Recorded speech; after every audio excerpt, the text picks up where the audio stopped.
বেশি বেশি কোরআন শরীফ তেলাওয়াত করবেন,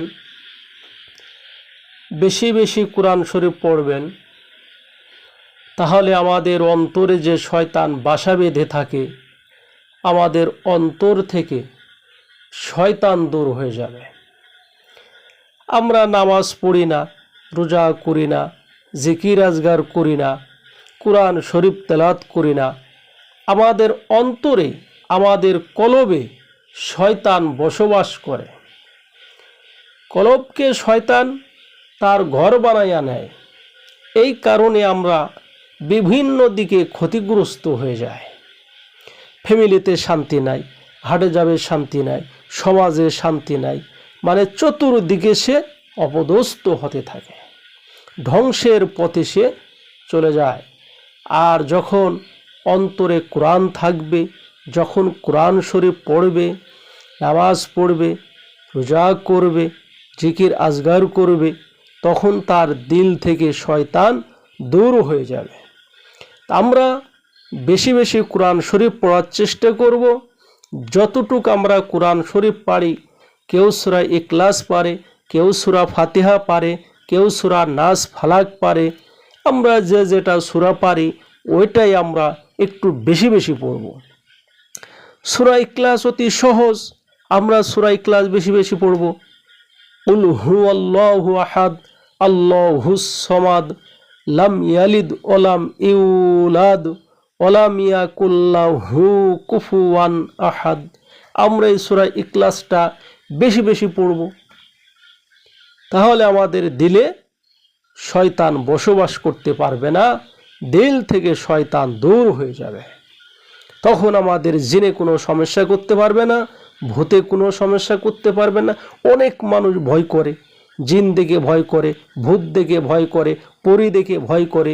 যখন বেশি বেশি কোরআন শরীফ পড়া হবে, শয়তান কলব থেকে দূর হয়ে যাবে, তখন কিন্তু জিন তারে দেখে ভয় পাবে। সূরা ইখলাস পারেন না, সূরা ফাতিহা পড়েন।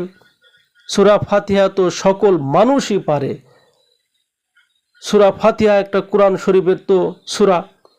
এই সূরা ফাতিহা পড়েন, বেশি বেশি পড়েন, শয়তান কলব থেকে দূর হয়ে যাক। সূরা ফাতিহার অনেক অনেক ফজিলত। এই সূরা ফাতিহার একটা ফজিলত হলো, আপনারা শুনলে আশ্চর্য হয়ে যাবেন। খাজা মঈনুদ্দিন চিশতি রহমতুল্লাহ আলাই, তিনি তার জীবনের ভিতরে আমি দেখলাম, পড়লাম, খাজা মঈনুদ্দিন চিশতি রহমতুল্লাহ আলাই তিনি কিছু শিষ্য ভক্তবৃন্দ নিয়ে, মুরিদদেরকে নিয়ে তিনি এক গ্রাম থেকে আর এক গ্রামে যাবেন। কিন্তু রাস্তার মাঝে বিশাল একটা নদী আছে, অনেক বড় নদী। সেই নদীটা পার দিতে হবে, এপার থেকে ওপার যেতে হবে গন্তব্যস্থলে পৌঁছতে হলে। তাই খাজা মঈনুদ্দিন চিশতি রহমতুল্লাহ তিনি তো একজন বিখ্যাত আল্লাহর ওলি ছিলেন, মারিফতের ভান্ডার ছিলেন, বিশাল বিখ্যাত আল্লাহর ওলি। এই খাজা মঈনুদ্দিন চিশতি রহমতুল্লাহকে বলতেছে তার শিষ্যরা যে, হুজুর সামনে বিশাল নদী, কিন্তু মাঝি নাই, নৌকা নাই, কেমন করে আমরা পাড়ি দেব? আসলে যারা বুজুর্গ, যারা আলেম উলামা, যারা মুফতি মুহাদ্দিস শাইখুল হাদিস, এরা কখনো কেরামতি দেখায় না। শক্তি থাকলেই শক্তি তারা খাটায় না, তারা আল্লাহর উপরে সবর করে থাকে, আল্লাহর কাছে তারা বিচার দেয়। তারা খুন খারাপি জুলুম অত্যাচার কিছুই করে না। তে খাজা মঈনুদ্দিন চিশতি রহমতুল্লাহ তিনি বলতেছে, আমার বাবারা, তোমরা কোনো চিন্তা করো না, আল্লাহকে ডাকো। আল্লাহ রিজিকের মালিক, আল্লাহ হায়াতের মালিক, আল্লাহ মৌতের মালিক, আল্লাহ সম্মানের মালিক।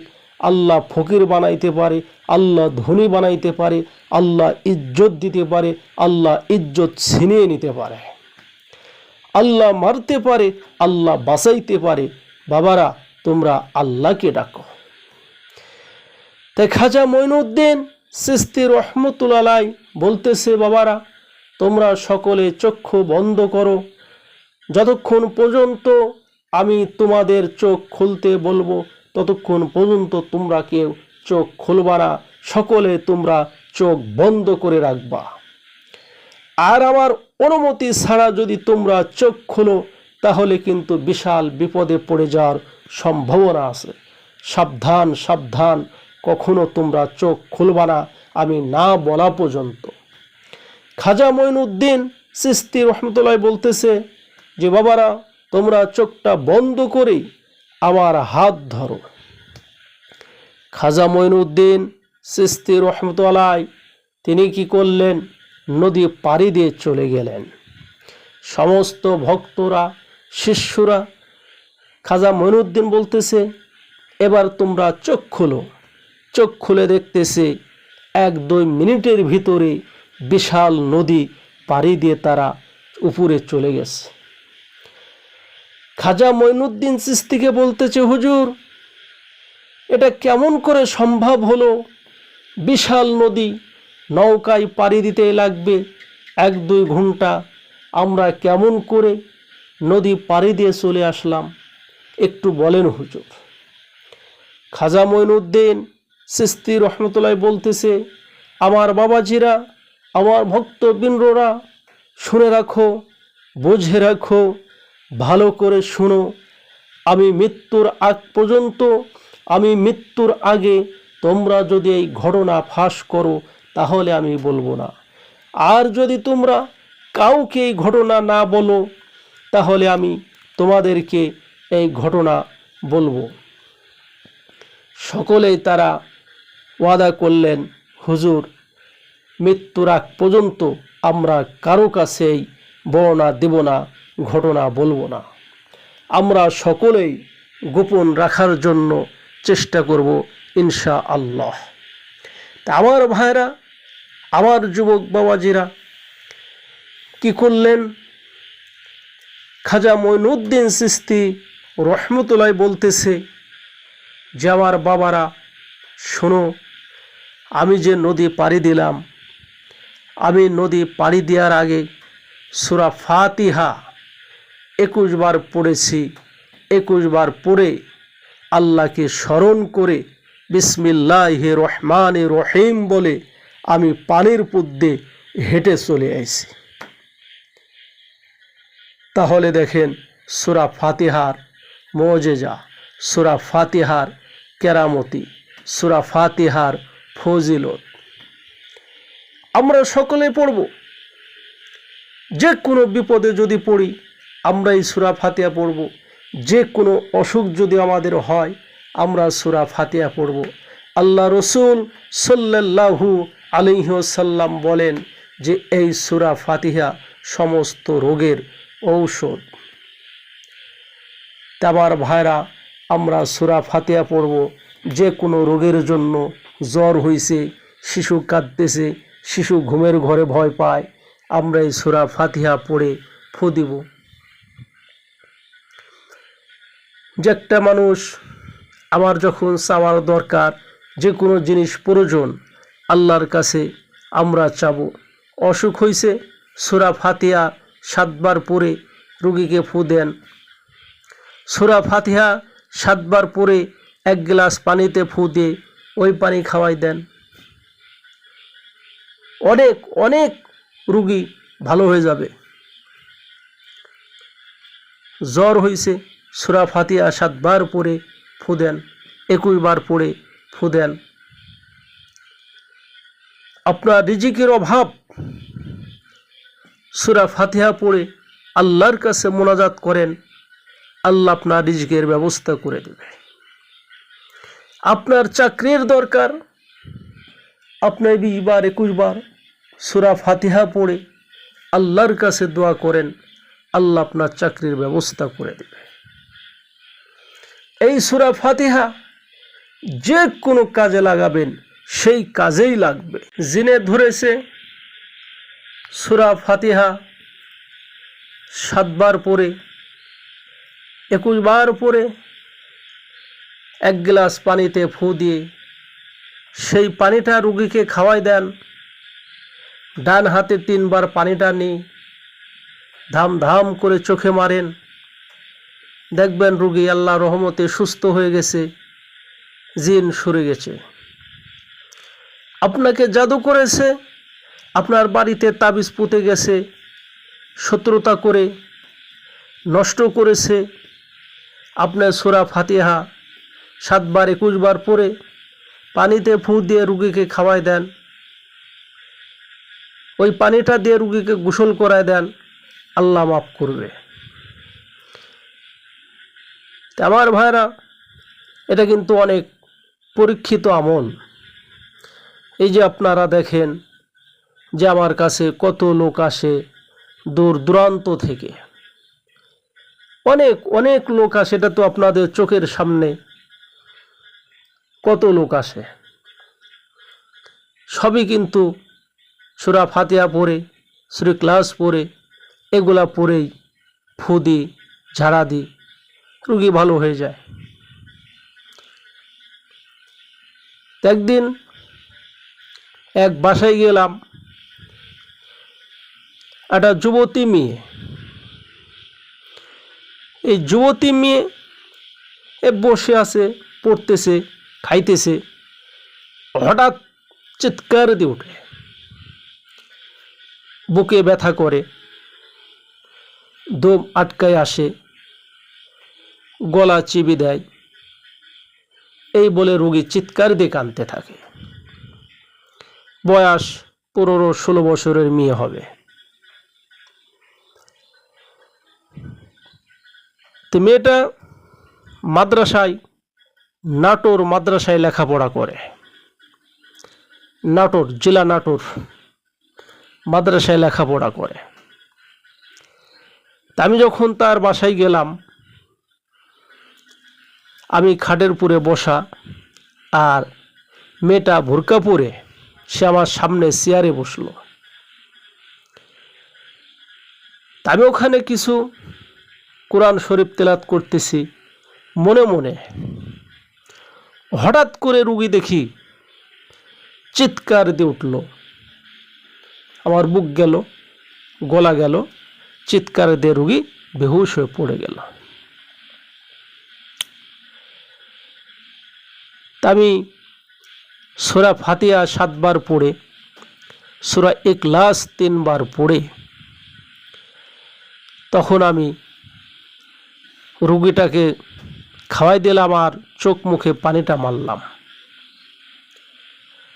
তে আল্লাহর রহমতে, আল্লাহর অশেষ মেহেরবানিতে, ময় মুরব্বির দোয়ায়, উস্তাদের দোয়ায়, পীর সাহেবের দোয়ায় দেখি যে আল্লাহ তাআলা 2-4-5 মিনিটের ভিতরে পুরা সুস্থ হয়ে গেলেন। তো অনেক দিন হলে এই মেয়েটার কি রোগ কোনো ডাক্তার ধরতে পারে না, শুধু বলে যে না, এত বড় ধরনের কোনো রোগ দেখতেছি না, সুস্থ হয়ে যাবে। বহু জায়গায় থেকে চিকিৎসা করা হয়েছে, মাথার চিকিৎসা করা হয়েছে, ব্রেনের চিকিৎসা করা হয়েছে, আলট্রাসাউন্ড যে টেস্টগুলা বলে এসবই করছে, কিন্তু কোনো রোগ ধরা পড়ে না। প্রায় 3-4 বছর হলে এই অবস্থা রোগীর। তো লাস্টে আমি চিন্তা করলাম, যত বড় বড় ডাক্তার যখন চিকিৎসা করেছে, ডাক্তারের দ্বারাই যখন এই রোগীটা সুস্থ হয় নাই, তা আমার মতো ফুটপাতের হুজুর আর কি চিকিৎসা করবে? এটা আমি মনে মনেই বলতেছি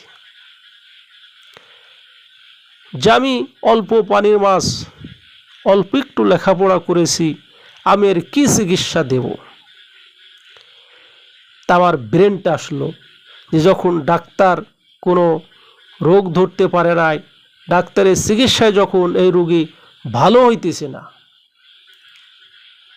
তখন আমি বললাম যে দেখেন তো, একটা তুলা রশি হাত খুঁজে পাওয়া যায় কিনা যাদের হাতটা চলে। তিনি মেয়ের মা বলতেছে যে আমারই তুলা রশি হাত। লাস্টে মহিলারে দিয়ে 3-4 বার চালান দিলাম, কিন্তু আবার পাশে একটা যুবক ছিলেন, ওই যুবকরে দিয়ে যখন চালান দেওয়া হলো, রোগীর মা আর হলো ওই যুবক, এই দুইজন ভাগে যুগে চালান দিয়ে যে দেখি ভাই মাটির নিচে উঠানে একটা ঘরের সামনে একটা গাছ, একটা কাঠের টুকরা, চালান দিয়ে হাত বারবার সেখানে যাচ্ছে, প্রায় 2 হাত 2.5 হাত খোঁজার পরে একটা গাছ পাওয়া গেল। এই গাছটা চালান দিয়ে তোলা হলো।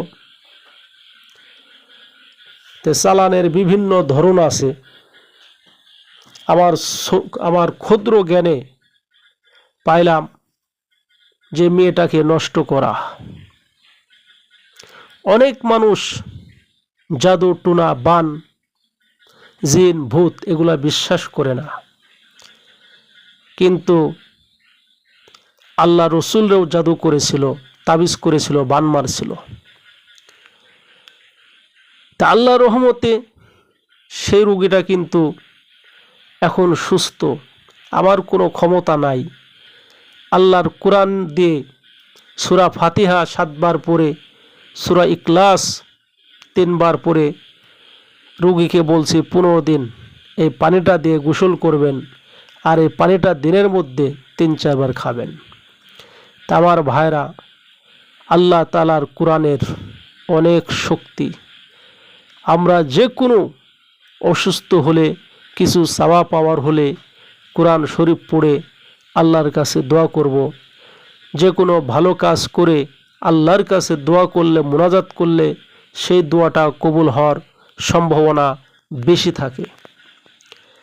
তা আমরা সূরা ফাতিহার অনেক অনেক ফজিলত, আপনারা সূরা ফাতিহা পড়বেন, সূরা নাস ফালাক পড়বেন, এগুলা পড়ে বুকে ফু নেবেন। আশা করি ইনশাল্লাহ আমার কথাগুলো আপনারা বুঝতে পারছেন। তা আল্লাহ পাক রাব্বুল আলামিন আমাদের সকলকে কোরআন শরীফ বেশি বেশি পড়ার তৌফিক দান করুক।